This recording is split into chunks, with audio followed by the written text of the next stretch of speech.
Hey everybody, it's Denise back with you, Keto with Denise, to talk about a very important topic. Now, I really want to encourage you to get a notepad and pen so that you can take some notes on this, because this is really important. It's called insulin resistance. You may have heard about it before. You may know a lot about it, but I'm going to act as though you know nothing about it. For those of you that are watching this video, I want you to pay close attention, because there are some things going on in our bodies that we don't really even know. There's some outward appearance about these issues, but I want to really dig deep so you can understand it, okay? So first, before we talk about insulin resistance, let's talk about what is insulin. And there's another video that goes into details about the functions of insulin, but I want to just recap it right now. Insulin is a hormone, a very important hormone that your body makes. It's made by the pancreas. So whenever the pancreas releases insulin in the bloodstream, it goes to do a number of different things to nourish your cells, turn glucose into glycogen, fat burning, etc., etc. So there's a whole lot of things that your body needs, even absorption of minerals and vitamins like potassium and things like that. So very important that you understand that insulin is a very vital hormone in the body. But what happens when there is too much insulin being created? So let's establish the scenario this way. If you are eating a very high sugar, high carb diet, it's very likely that you have insulin resistance. That's a lot of sugar being produced in the body, which causes a lot of insulin to be released. So let's follow the flow of how the body works.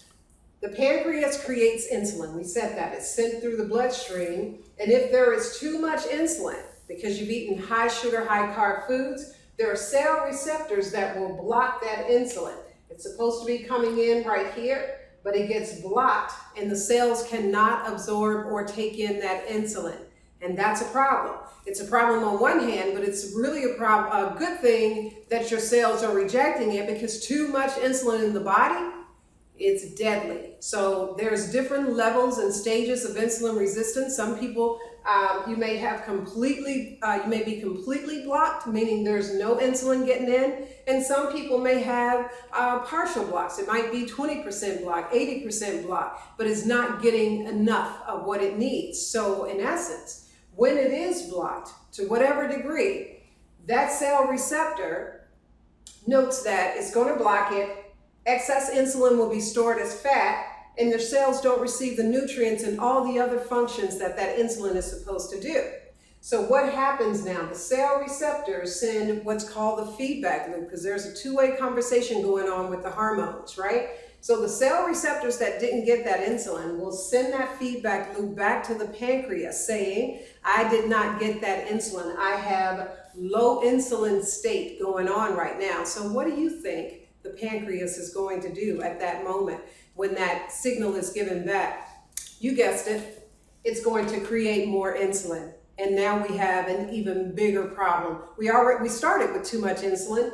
Now the pancreas is doing what it should be doing. It's going to create more insulin. So there are people that have 5 to 7 times more insulin in their bodies, being released in their bodies, than they really should have. And that's where the degradation in your health begins, because what's happening, you've got some parts of the body with low insulin and other parts of the body with high insulin. So you have potential of hypoglycemia and hyperglycemia, and we'll talk about that in another video, but I want you to understand that whenever you're eating high sugar, high carb foods, this is what the body is doing. Now, the insulin is released every time you eat. Let's establish that. Whenever you eat, insulin is going to be released, because your body's trying to get the nutrients and so on and so forth. It's trying to store that, burn that sugar and turn it into glucose, that kind of thing. But what's really important is that when you're eating high sugar, high carbs, then that's producing way more insulin than the body needs. So what happens when you've got a state of insulin resistance? By the way, one way that you know you have insulin resistance, or possibly this scenario going on, is take a look at your belly.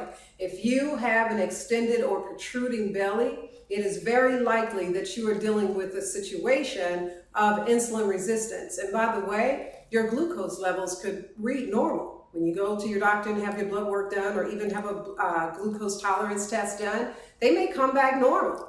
But that doesn't mean this condition doesn't happen. Why? Because insulin is not typically tested. There's a test called HOMA-IR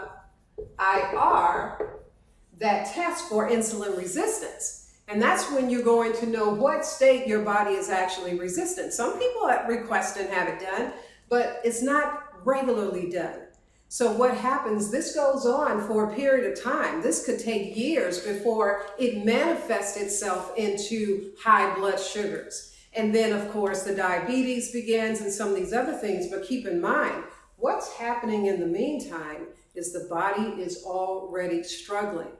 And if this continues to go, because there's a lot of snacking, there's a lot of meals, frequent eating, all these things that trigger insulin, then you've got this high insulin, and I think you said it before, the body is going to store it as fat. That's what's making us fat.